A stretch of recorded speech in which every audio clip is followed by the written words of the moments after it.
I guess I need to do an introduction of some sort. Hi, I'm Steph Shengra. I write fantasy, usually novels, because I always want to see what happens to the characters next.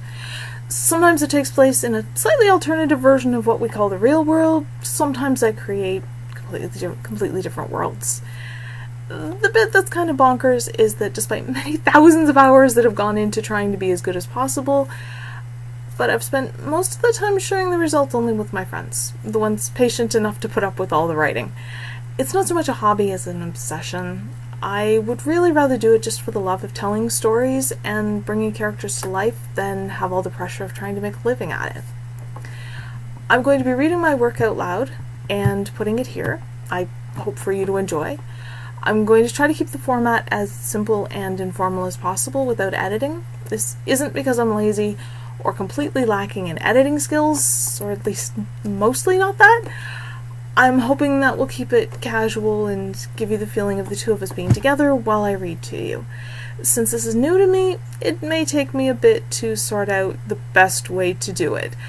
I also plan on making the files available as MP3s that you can download and listen to on your favorite portable device.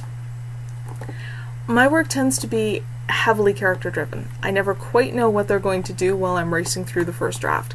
A lot ends up getting cut. My characters generally insist on ending on an optimistic note. Don't expect a fairy tale ending, but there will be hope for the future.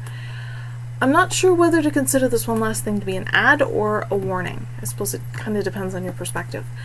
A lot of my characters fit loosely under the LGBT umbrella and related sorts of areas. Without getting into a lesson here on human sexuality, just take my word for it. Sexuality and gender are all over the place.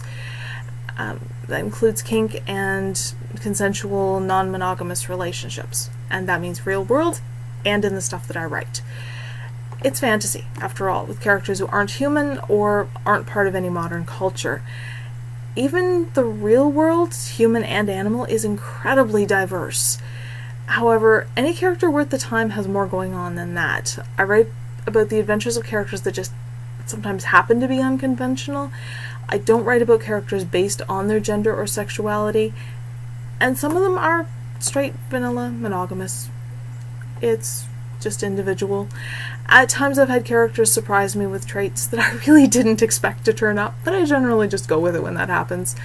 I'm telling you all of this primarily because a lot of real people who are part of sexual or gender minorities look for characters who reflect really important aspects of their lives that frequently are not represented well or not represented at all. If you want to read anything of mine as actual text on the screen, just drop by my website at Prysmcat.com. The link is below, and you can find it there in multiple formats. You can also find the MP3s. Donations are appreciated, but not necessary. I'd actually rather have your feedback, or just have you tell a friend. So grab a cup of tea, glass of lemonade, whatever works for you, settle down somewhere comfortable, and let me tell you a story.